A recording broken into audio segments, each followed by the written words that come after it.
Assalamualaikum warahmatullahi wabarakatuh. Selamat malam untuk teman-teman untuk direkam. Di Telusur Luhur kali ini kita ziarah atau berkunjung ke yang katanya salah satu masjid tertua di Kabupaten Ponorogo, yaitu Masjid Tegal Sari. Konon Masjid Tegal Sari ini didirikan sekitar tahun 1742 pada masa Pakubuwono II. Mungkin Mas Budi mau ada yang ditambahkan? Ada tokoh-tokoh besar juga yang pernah singgah atau pernah belajar di Masjid Tegal Sari. Contohnya HOS Cokroaminoto, terus Ronggo Warsito juga. Terus menurut warga sekitar situs ada keturunan dari Raja Demak juga. Ada salah satu keluarga yang di Malaysia, keturunan dari Tegal Sari juga. Iya, itu saya juga dengar juga itu Mas Budi ya, kalau salah satu keturunan dari pendiri masjid dan juga pondok Tegal Sari itu yang bernama Mbah Kiai Hasan Sari, itu ada yang di Malaysia. Mungkin sedikit cerita ya Mas Budi ya. Itu karena pada waktu kita telusuri itu kita ketemu salah satu orang lokal situ dan juga penjual cenderamata ya teman-teman, karena di sana banyak sekali yang jual cenderamata. Sempat ngobrol-ngobrol sebentar sama bapaknya. Kata bapaknya itu salah satu keturunan Mbah Yai Hasan Besari itu ada yang di Malaysia. Kok bisa? Katanya dulu ketika naik haji terus mau pulang kan transit dulu nih di Malaysia. Terus salah satu keturunannya atau mungkin cucunya ya, yang bernama Mbah Zainal Abidin itu tidak langsung pulang ke Indonesia, tapi dia tinggal beberapa saat dulu di Malaysia. Pada waktu itu juga ada salah satu anak dari Raja Selangor yang sakit keras. Anak Raja Selangor ini putri tunggal Mas Bud. Putri tunggal, terus dia sakit keras. Si Raja Selangor ini kayak kasih sayembara gitu Mas Bud. Siapa yang bisa menyembuhkan putrinya yang sakit keras ini bakal dipek mantu lah teman-teman. Dijadikan suami. Menantu dijadikan, dinikahkan sama anaknya ini. Dan atas izin Allah, Mbah Zainal Abidin itu bisa menyembuhkan si putri Raja Selangor ini. Terus singkat cerita, Mbah Zainal Abidin ini juga jadi pewaris tahta kayak yang gantiin jadi Raja Selangor pada waktu itu ya teman-teman. Gitu. Selain itu juga setiap bulan Ramadan bahkan sampai Lebaran pasti itu datang ke Tegal Sari. Yang dari kerajaan Malaysia itu. Menurut warga sekitar, semenjak ada pandemi ini ya nggak pernah datang. Karena ya mungkin ada pandemi seluruh ini. Ini saya mau bertanya kepada Mbak Jebatu, gimana tentang penelusuran kita kemarin di Masjid Tegal Sari? Apa yang Mbak lihat di sana? Kita karena ada 3 tempat ya, yang saya lihat. Jadi ada 3 tempat, yaitu ada menara di situ, terus ada di makamnya Mbah Nur Sodik, sama satu makam yang sering sekali buat kalau kita nyadran bukan kayak orang yang minta nomor, minta kekayaan, minta pangkat dan lain sebagainya. Itu ada satu makam yang memang dimintain seperti itu. Kita ke menara dulu ya Mas ya. Jadi di menara itu pusatnya sebuah energi yang ada di lingkungan Tegal Sari. Jadi di situ ada energi yang sangat kuat, dan saya menjumpai salah satu energi yang kan sebenarnya ada energi yang banyak tuh kan. Nah, energi itu ada warna biru, putih dan merah. Nah, tapi saya kayak mendapatkan sesuatu yang biru. Saya nggak tahu itu yang biru itu apa artinya juga saya belum tahu. Nah, di situ saya mendapatkan yang biru itu ngerasa adem, enak, pokoknya sejuk. Nah, energi yang ada di situ sebenarnya siapa yang bisa mendapatkan energi itu adalah hal yang bagus. Kenapa? Karena memang aura energi itu membuat yang menerima atau yang mendapatkan itu lebih keluar, maksudnya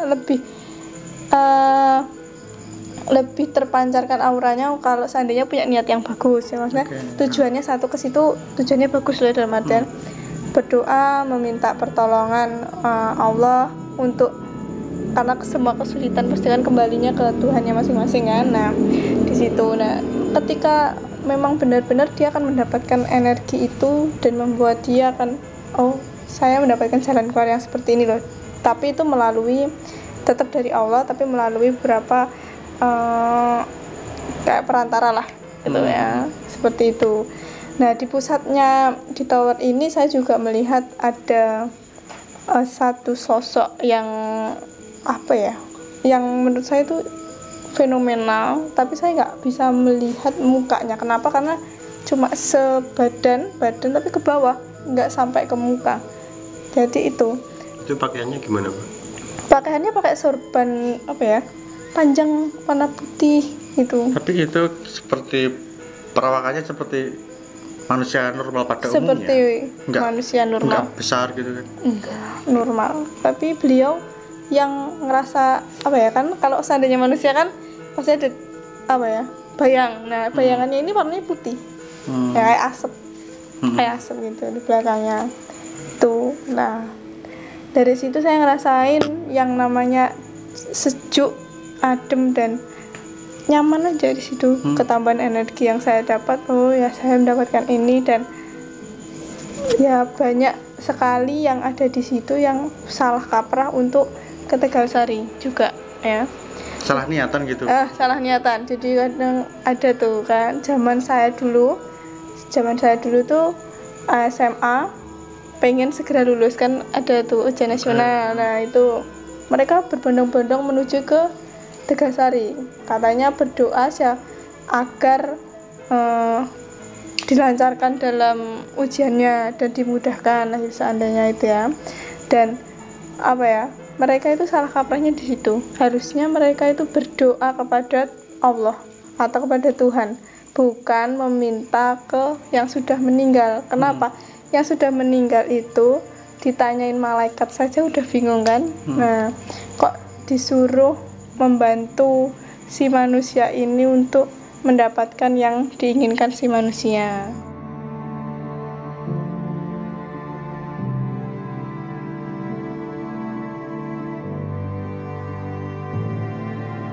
Nah selanjutnya kita ke Mbah Nur Sotik. Jadi ada sosok, saya belum ketemu dengan Mbah Nur Sotiknya, tapi kita di makamnya Mbah Nur Sotik itu saya menemukan satu sosok yang fenomenal.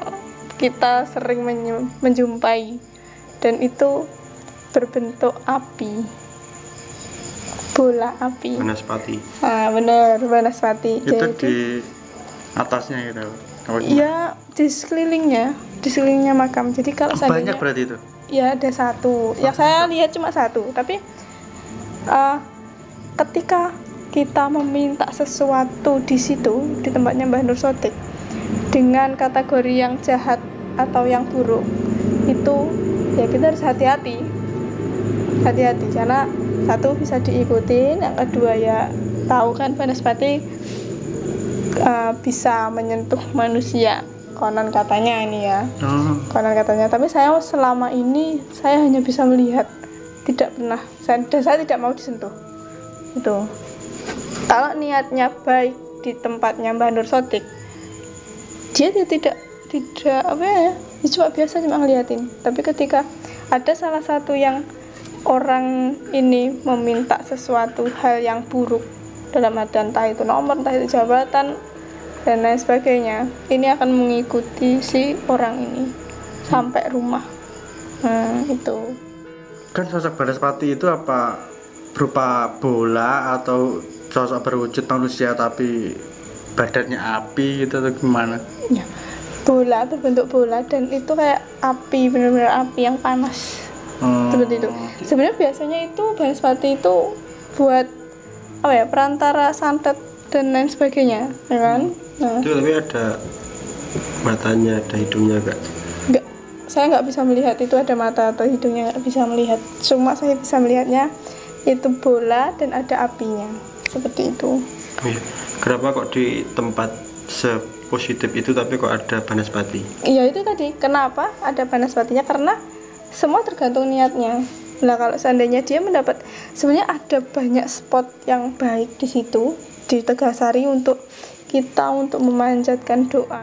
Nah di situ banyak sekali tempat. Nah di tempat salah satu di tempatnya Mbah Nur Sodik ada Banaspati yang seandainya ada orang yang berdoa yang jelek atau yang buruk itu tadi diikutin lah, seperti itu. Tergantung niat ya itu. Ya Kalau kembali lagi ke tergantung niatnya datang masing-masing. dengan niatan yang salah bakal dapat yang nggak benar juga. Iya benar. Negatif juga. Iya. Itu untuk tempat yang ketiga itu di mana, Mbak? Di Dalam Ageng. Dalam Ageng itu Di Dalam Gimana Ageng maksudnya? itu tempat kalau di sana itu ada tempat rumah. Nah, rumah itu untuk tempatnya menuntut ilmu.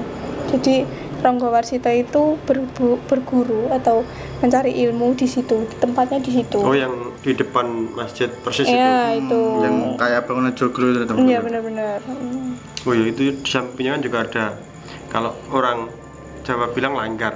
Iya. Ada langgarnya kan di sebelah rumah apa? Di sebelah Joglo tadi. joglonya itu Dalam kan. Ageng itu katanya. Jadi si Ronggo Warsito ini nyantrinya mungkin dulu di situ juga ya. Iya, benar. Ilmunya.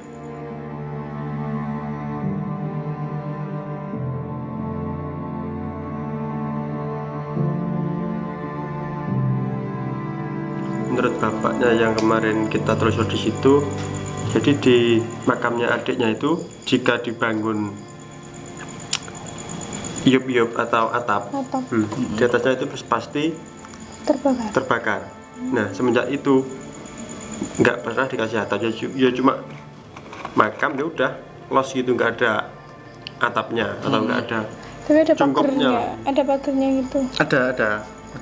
tapi nggak ada atapnya. Nah selain itu juga menurut bapaknya yang kita temui itu di daerah lingkungan Tegalsari, contohnya di desa Jedes, terus Iya, sampai Jedes sampai ke Coper kalau iya ke Nah, sekitaran di situ. situ misal ada hajatan terus itu ngundang bikin apa ya,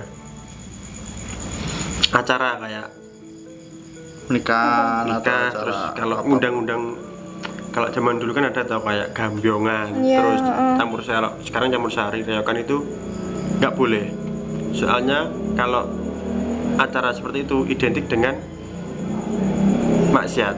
Benar. Nah, sama Mbah Kasan Besari itu cucunya Mbah Hasan, nggak boleh ngadain acara seperti itu, soalnya pasti ada timbul maksiat. Nah, semenjak itu sampai sekitar puluhan tahun mungkin Iya. nggak ada sama sekali untuk acara seperti itu. Nah, kalau untuk orang Ponorogo sini pasti kenal yang namanya Mbah Kuri. Oh iya, benar. Nah, dari sekian banyak ulama yang berani ngadain acara lagi, itu Mbah Kuri. Mungkin bisa nambahin Mbah Kuri itu siapa? Oh, iya teman-teman, ini saya cuma mau nambahin dikit ya teman-teman. Kok kenapa Mbah Kasan Besari itu melarang untuk adanya seni pertunjukan pada waktu itu ya memang ada sebabnya juga. Karena dulu itu salah satu muridnya yang mungkin salah satu tokoh ternama juga di Indonesia yaitu Ronggo Warsito. Pada dulunya kan memang Ronggo Warsito ini sangat-sangat mencintai kesenian ya, suka seni tari, seni musik dan sebagainya. Terus dari situlah si Ronggo Warsito ini sering bergaul sama masyarakat seni. Dari situ dia semacam membaur dengan masyarakat yang berkecimpung di dunia seni pada waktu itu. Terus dia juga suka minum minuman keras. Terus ya itulah Mbah Kasan akhirnya memberi sabdo kepada seluruh orang, terutama yang daerah-daerah dekat situ. Kalau itu tadi yang seperti dikatakan Mas Budi, bahwa nggak boleh ada kesenian di daerah situ. Yang mau ngadain acara kesenian nggak boleh sama sekali, ya karena ada sebab itu tadi, teman-teman. Kembali lagi pertanyaannya dari Mas Budi tadi, Mbah Kuri itu siapa? Saya mengenal Mbah Kuri itu di tahun 2012. Saya baru mengenal beliau. Beliau itu terkenal sekali di pelosok negeri maksudnya ini. Kenapa? Karena Mbah Kuri itu mempunyai power yang sangat luar biasa. Kita melihat Mbah Kuri itu memang orang ini tidak mempunyai kelebihan. Tapi beliau itu mempunyai hal yang unik. Karena apa? Saya pernah mendengar salah satu cerita beliau. Beliau itu haji, padahal dia di Ponorogo, tapi temannya itu ke rumah mencari Mbah Kuri dan menunjukkan foto beliau ketika dia umroh kalau nggak haji. Seketika satu keluarga itu kaget dan Mbah Kuri itu di Ponorogo. Pada saat itu di Ponorogo dan tidak kemana-mana, tapi beliau itu bisa nyampe ke Mekah. Berarti orang itu orang hebat. Saya sampai saat ini, dari tahun 2012 sampai saat ini, saya sejujurnya belum pernah berani untuk saliman. Beliau itu orang yang spesial. Kalau saya mendengar dari beberapa orang, yaitu salah satu wali, tapi bukan yang wali 9 itu, bukan, tapi memang beliau ini spesial di antara umat manusia yang ada di Ponorogo gitu. Kenapa saya bilang gitu? Saya membuktikan di tahun 2016. Tahun 2016 saya itu sempet ke alun-alun. Jadi itu dagangan orang itu sepi mampring, tidak ada orang yang menyentuh. Ketika Mbah Kuri datang dan bersalaman sama penjualnya dan meminta satu makanan, dia hanya meminta satu ya harus dikasih satu. Kalau seandainya lebih nggak mau kan, dikasih satu. Itu seketika itu dagangannya ini laris, ada yang beli banyak sekali itu, karena memang Mbah Kuri ini adalah tokoh ulama atau ulama yang ada di Ponorogo yang sangat-sangat tersohor.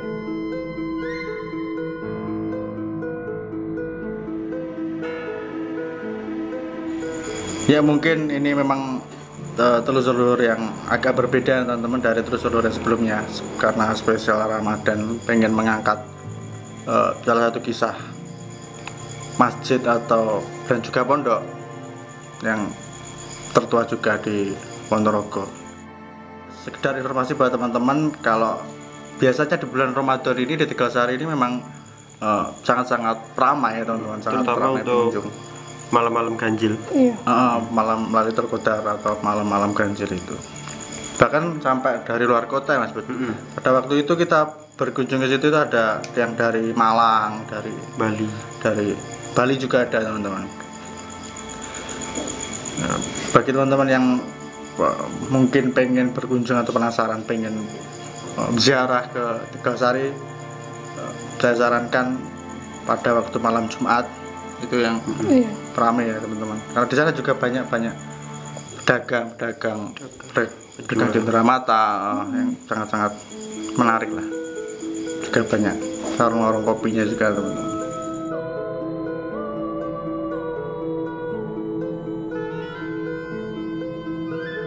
Baiklah ya, mungkin sekian dulu telusur luhur kita kali ini di spesial Ramadan ini ya.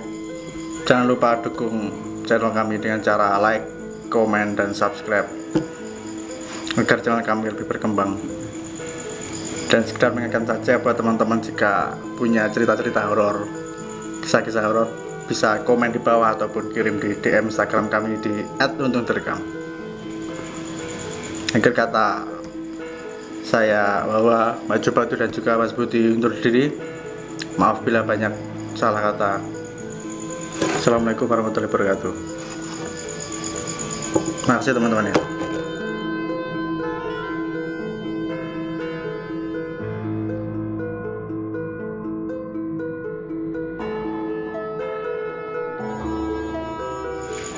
Kami segenap kru Untung Terekam mengucapkan minal aidin wal faizin, mohon maaf lahir dan batin.